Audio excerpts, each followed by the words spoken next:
हम ऐसी खबरें अमूमन सुनते हैं कि पुलिस के तशद्दुद की वजह से मुलजिम ने दौरान तफ्तीश दम तोड़ दिया, मगर पुलिस उसे हार्ट अटैक या कोई और नाम देकर अपनी जान छुड़ा लेती है। ऐसी वारदातें उस वक्त सामने आती हैं जब पुलिस अपने रिवायती तरीके अपनाते हुए मुलजिम से सच और झूठ उगलवाने की कोशिश करती है। पिछले दिनों पंजाब के आईजी ने कहा था कि पुलिस के हाथों तशद्दुद और अमवात के वाक़यात उस वक्त तक ख़त्म नहीं होंगे जब तक हम टेक्नोलॉजी का इस्तेमाल करके तफ्तीश के तरीक़ों को बेहतर नहीं बनाएंगे। तफ्तीश का तरीक़ा तो ये है कि जब भी कोई जुर्म होता है तो अदालत में मुलजिम को गवाहों और पेश किए गए सबूतों की रोशनी में मुजरिम साबित किया जाता है। इसी तरह मुख्तलिफ इक़साम के सबूतों की अहमियत भी मुख्तलिफ होती है। एक तो ऐसे सबूत जो किसी ने अपनी आँखों से देखे हों और उनकी गवाही दी जाए, और दूसरे फोरेंसिक सबूत कहलाते हैं जिन्हें साइंसी तरीके से साबित किया जाता है। बदकिस्मती से तफ्तीश के लिए जदीद साइंसी आलात मौजूद होने के बावजूद थानों में रिवायती तफ्तीश को ही ज़्यादा अहमियत दी जाती है। लेकिन पिछले चंद बरसों के दौरान तफ्तीश के तरीक़ों में बेहतरी ज़रूर आई है। इसके बावजूद जब भी दहशतगर्दी या लूट मार का कोई बड़ा वाक़या पेश आता है तो आसपास लगे हुए सीसीटीवी कैमरे या तो ख़राब होते हैं या उन्हें पहले ही बंद किया जाता है और जराइम पेशा अफराद पर कोई जुर्म साबित ही नहीं होता। जब एक झूठ को छुपाने के लिए कई झूठ बोलने पड़े तो सच्चाई खुद ब खुद सामने आ जाती है। इसलिए कि झूठ तो हर शख्स बोल सकता है, मगर दिल में छुपे झूठ के तासुरात चेहरे पर आने से नहीं रोक सकता। जराइम की दुनिया के बहुत सारे किरदार तो झूठ बोलने में माहिर होते हैं, लेकिन पुलिस के सामने पेश होने के बाद उनकी सुनाई हुई कहानियां ही उनके जुर्म को सामने ले आती हैं। लाला मूसा के एक गांव में नौजवान लड़कों ने मवेशी चोरी करने का मंसूबा बनाया। जब वो अपने मंसूबे को अमली जामा पहनाने के लिए उस जगह पर पहुंचे जहां मवेशी मौजूद थे तो उन्हें एक नौजवान ने देख लिया। आइए देखते हैं कि अपने जुर्म को छुपाने के लिए उन्होंने उस नौजवान के साथ क्या सलूक किया।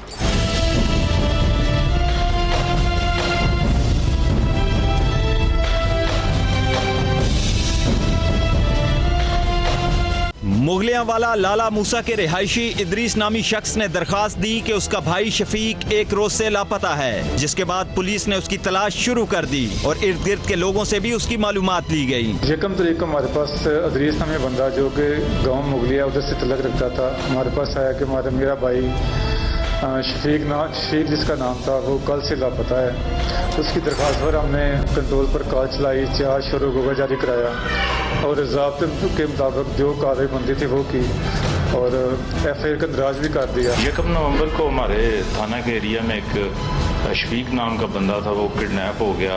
उसकी रिपोर्ट जो है उसके भाई ने दर्ज करवाई इदरीस ने। उसके बाद DPO साहब और SP साहब और DSP साहब ने हमारी के हुक्म से एक टीम तश्कील दी गई जिसके सरबराह हमारे SHO साहब अदनान शहजाद साहब थे। शफीक एक गरीब शख्स था, उसके पास गाय और एक बछड़ा था जिसे वो फरोख्त करना चाहता था और जिसका जिक्र उसने 3-4 लोगों से भी किया था। पुलिस ने इस बात के सामने आने के बाद कुछ कसाईयों को भी शामिल तफ्तीश किया, मगर शफीक का कोई सुराग नहीं मिला। वो एक गरीब आदमी था और वो उसके बारे में ये था कि वो अपनी गाय बेचना चाहता था और बछड़ा जो है ना, और अपने कुछ माली मामलात बेहतर करने के लिए उसने इस बात का इज़हार 2-3 बंदों से भी किया था गांव के। तो हमने इस बात को भी ज़हन में रख के जो मुख्तलिफ कसाब थे, बुचर थे, उन्हें भी शामिल तफ्तीश किया, लेकिन कोई क्लू ना मिला कि जो शफीक नामी बंदा है वो किधर गया।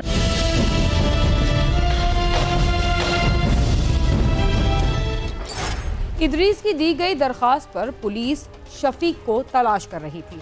इस मुकदमे के इंदिराज के बाद पुलिस को करीबी नाले से बोरी बंद लाश भी मिली जो नाकाबिले शनाख्त थी। इदरीस और उसके घर वालों को जब ये लाश दिखाई गई तो उन्होंने कहा कि ये शफीक की लाश नहीं है। जब पुलिस शफीक को हर जगह तलाश कर रही थी तो इसी असना में पुलिस को एक बोरीबंद लाश मिली जिसे पुलिस ने कब्जे में ले लिया। ये लाश नाकाबिले शनाख्त थी। शफीक के घर वालों को बुलाया गया जिन्होंने इनकार कर दिया कि ये लाश उसकी नहीं है। 8 तारीख को हमें एक बोरीबंद लाश मिली बिंबर नाले के पास और जो गल सड़ चुकी थी, जिसकी शिनाख्त भी ना हो पा रही थी कि वो किसी मेल की लाश है कि फीमेल की। बोरीबंद लाश मिलने के बाद पुलिस ने सीसीटीवी कैमरों की मदद ली, मगर उनसे कोई मदद न मिली। लाश के डीएनए सैंपल और फिंगरप्रिंट लेकर लेबोरेटरी भिजवाए गए, मगर उससे भी मदद न मिली। जो टेक्निक्स इस्तेमाल की कि ताकि वो मामला ट्रेस आउट हो जाए, कैमरों की मदद ली गई, जियो फेंसिंग की मदद ली गई कि शायद जिसने बोरीबंद लाश फेंकी हो उसने कहीं फ़ोन का इस्तेमाल किया हो या इस किस्म की टेक्नोलॉजी का इस्तेमाल किया हो। लेकिन ना तो हमें सीसीटीवी कैमरों से मदद मिली, ना सीडीआर से, ना जियो फेंसिंग से।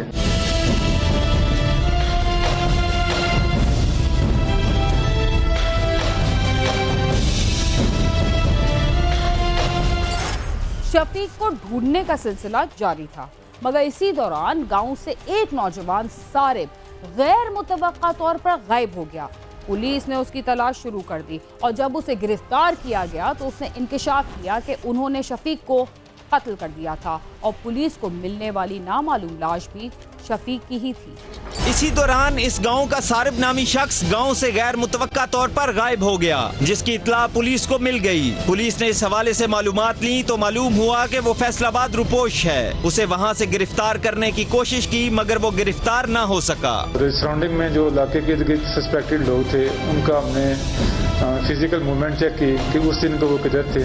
तो एक बंदा जो उसके करीबी गांव का तलक रखता था, उसका हमने बायोडाटा निकलवाया और उसकी मूवमेंट चेक की और पता चला कि वो सस्पेक्टेड है। उससे इंटरोगेशन की जाए तो कुछ मालूमात मिल सकती हैं। उसके बारे में पता किया तो वो पता चला कि वो फैसलाबाद जो है ना वो चला गया हुआ है। तो हमने एक टीम तश्कील दी ASC शुएब शाह की निगरानी में, जिन्होंने फैसलाबाद रेड किया, लेकिन अनलकली वो उधर से पकड़ा ना गया, उधर से भाग गया। सारिब जब लाला मूसा आया तो पुलिस ने उसे गिरफ्तार कर लिया। सारिब ने गिरफ्तार होने के बाद ऐसे इंकिशाफ किए जो नाकाबिले यकीन थे। उसने बताया कि उन्होंने एक गाड़ी किराए पर हासिल की और शफीक की तरफ गए। वो चोरी करने गए, मगर शफीक ने उन्हें देख लिया और उनसे झगड़ा शुरू कर दिया। सारिब के साथ 4 लोग और भी थे। उन्होंने शफीक को अगवा किया और उसके बाद उसे कत्ल कर दिया और लाश भिंबर नाले में फेंक दी। ये लाश शफीक की थी जो पुलिस को बोरी में बंद मिली थी। उसने बताया कि शफीक नामी बंदे को, मेरे साथ 4 बंदे थे, हमने एक गाड़ी रेंट पे ली और शफीक के पास के उसके डेरे पे उसे हम उसकी जो गाय का सौदा करना चाहते थे, उधर ही तून तकरार हुई। तो तून तकरार में हमने शफीक का जो मर्डर कर दिया। मजीद उससे तफसीर पूछी तो उसने बताया कि मेरे साथ शिहाब और मानी था, एक सारिब था, एक इरफान और अदनान और एक साजिद। तो हम डेरे पे बैठे हुए थे, तून तकरार पे जो मानी ने उसके मुंह पे टोपी रखी, मैंने चादर डाली और दूसरा ने उसे मुक्के मारने शुरू कर दिए, जिससे उसकी डेथ हो गई। ये एक रेंट पे गाड़ी इन्होंने ली हुई थी लाला मूसा से, ब्लैक कलर की, वो भी हमारे अभी बाद में हमने कब्जे में ले ली। उसकी डिक्की में मुझसे रखा और हम उसे जो है ना वो कुल्ले वाले सैदा के पास एक गुलाब की फैक्ट्री थी, उधर ले गए। उधर जाके इन्होंने उस बंदे को, जिसकी डेथ हो चुकी थी, शफीक नामी बंदा था, उसे बोरी में बंद किया और भिंबर नाले के पास एक कचरे के ढेर हैं, भिंबर नाला जो है ना, उधर इन्होंने रात की तरीके में उसे उधर फेंक दिया। सारिब और उसके दोस्तों इश्तियाक, इरफान, अदनान और साजिद ने अपनी चोरी छुपाने के लिए एक गरीब शख्स को कत्ल कर दिया, यानी छोटी वारदात को छुपाने के लिए एक खूनी वारदात कर डाली। और अब ये जेल की सलाखों के पीछे कातिल की छाप लगाकर मौजूद हैं, जो कि अक्ल वालों के लिए एक सबक है। रिपोर्टर सैयद जुल्फिकार हैदर और कैमरा टीम के साथ नईम जंजुआ, समा, गुजरात। मवेशी चोरी करने वाले नौजवान अगर पकड़े जाते तो अपने जुर्म से इनकार भी कर सकते थे, इसलिए कि उन्होंने मवेशी चोरी नहीं किए थे बल्कि करने की नीयत रखते थे। उन्हें कोई सज़ा भी ना होती और अगर होती भी तो इंतहाई मामूली सज़ा होती, लेकिन उन्होंने मामूली सज़ा से बचने के लिए एक नौजवान को इतनी बड़ी सज़ा दी कि उसकी जान ही चली गई और उसके वालिदैन पूरी ज़िंदगी आंसू बहाने पर मजबूर कर दिए गए। प्रोग्राम क्राइम सीन में वक्त हुआ एक मुख्तसर से वक्फे का, जिसके बाद हम दोबारा आपके साथ होंगे। तब तक आप समा के साथ ही रहिए।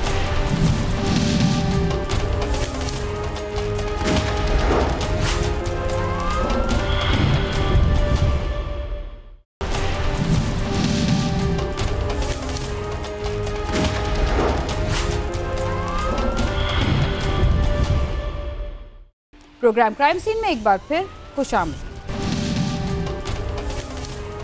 नौजवानों की मुनासिब तालीम और तरबियत ना होने की वजह से जदीद टेक्नोलॉजी का गलत इस्तेमाल बढ़ता ही चला जा रहा है। अब तो ये सूरत हाल है कि सिर्फ नौजवान ही नहीं, कम उम्र, अधेड़ उम्र, बल्कि बूढ़े अफराद भी बच्चों के साथ ज्यादती की वारदातों में मुलव्विस पाए गए हैं। इस सिलसिले में रोजाना कोई ना कोई ऐसा वाक़या हमारे सामने आता है जिसे सुनकर यकीन नहीं आता कि हमारे आसपास रहने वाले इंसान कितने बेहिस और जालिम हैं।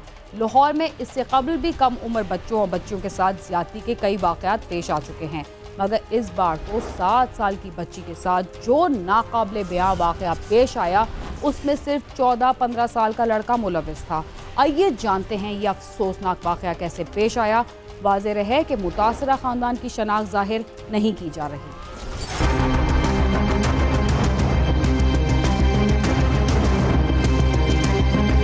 गुलशन इकबाल का रहायशी बशारत फ्रूट मंडी में एक आड़त पर ड्राइवर था। एक रोज वो अपनी बीवी के हमरा किसी काम की गर्ज से गया। उसकी 7 साला बेटी नाजिश चीज खरीदने के लिए मोहल्ले की एक दुकान पर गई। इलाके में ही एक लंगर खाने के मुलाजम 15 साला अमजद ने उसे बुलाया। नाजिश उसके पास चली गई। अमजद ने उसे कहा कि मेरे साथ आओ, तुम्हें खाने को चीज देता हूँ। जमाने की मकारी से बेखबर नाजिश उसके साथ चली गई। अमजद नाजिश को धोखे से अपने साथ कहां लेकर गया, उसके इरादे क्या थे और उसने नाजिश के साथ क्या सलूक किया। आइए जानते हैं कि बज़ाहिर बेज़रर नजर आने वाला लड़का किसी दरिंदे से भी जालिम कैसे बना। अमजद ने नाजिश को साथ लिया और करीबी खाली इमारत की छत पर ले गया। नाजिश अपने घर पहुंची और तमाम वाकया बताया, जिस पर गुस्सा उसे लेकर थाने पहुंच गए। 3-3:30 बजे का वाकया है। वो अपनी बीवी के साथ घर से बाहर गया हुआ था किसी जरूरी काम के सिलसिले में। तो पीछे से उसकी बच्ची 7 साल नाम है उसका, वो घर से बाहर निकली है कुछ चीज़ वगैरह लेने के लिए, कुछ लेने के लिए। और एक मुलजम ने कोई 16 साल की उम्र है उसकी, उसने इसको बरगला के फिसला के कोई सब पास ही एक बिल्डिंग है। जैसे ही उसका बाप घर में आता है, बच्ची उसको बताती है, वो इधर थाने में आ गया। उसने एप्लीकेशन दी, हमने फौरी तौर पे FIR लॉन्च की। इस अफसोसनाक वाक़े के बाद बच्चों के वालिदैन परेशान और खौफज़दा थे और पुलिस से मुलजिम की गिरफ्तारी का तकाजा कर रहे थे।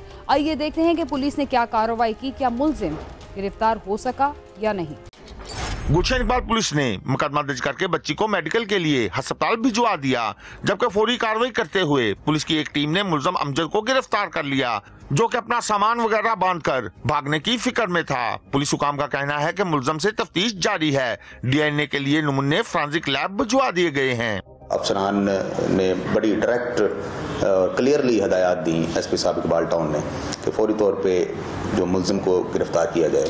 फिर STPO साहब इकबाल टाउन सर्कल, उनकी हदायत पे खसूसी टीम तश्कील दी और फौरी तौर पे रेड किए और मुलजिम को गिरफ्तार किया, लॉकअप में बंद कर दिया और उसने इकबाल जुर्म भी कर लिया। मज़ीद तफ्तीश के लिए जो सी है वो तफ्तीश जेंडर क्राइम के पास चली गई है, वो मज़ीद तफ्तीश करेंगे। मुलजिम का कहना है कि वो बच्ची को खाना देने के बहाने साथ ले गया था। उसने जो किया है वो उस पर नादिम है। मैं उधर बैठा हुआ था, उसने कहा खाना के लिए। मैंने कहा अभी नहीं आया, 5 बजे आएगा। तो वो मल्ले से टूट के मेरे पास आई। बच्ची के वुस्सा का कहना है कि जालिम ने उनकी फूल सी बच्ची के साथ जिस दरिंदगी का मुजाहरा किया है वो किसी माफी या रहम का मुस्तहिक नहीं। कहीं गए हुए थे दोनों मियाँ बीवी और ये ना शॉप पे गई है, तो बस कोई चीज़ लेने गई। तो जैसे ही वो लड़का नज़र आया, उसने कहा कि चलाओ मैं आपको कुछ खाने के लिए देता हूँ। तो ये उसकी बात सुनने के लिए वो ऊपर ले गया बिल्डिंग पे। तो बस फिर उसके बाद अब जी पुलिस ने मेरी मदद की है, मेहरबानी उन्होंने बहुत है। पुलिस वाले पाल लिया, उन्होंने बहुत मेहरबानी है साहब जी। तो इसलिए सर जी मैं अब शुक्रिया करता उन्होंने पुलिस वाले। पुलिस का कहना है कि जल्दी तफ्तीश मुकम्मल करके चालान अदालत में भिजवा दिया जाएगा, जबकि बच्ची के वुर्सा और अहले इलाका ने मुतालबा किया है कि मुलजिम को इबरतनाक इंजाम तक पहुँचाया जाए। कैमरामैन साद नवीद के साथ आमिर शहजाद, समा, लाहौर।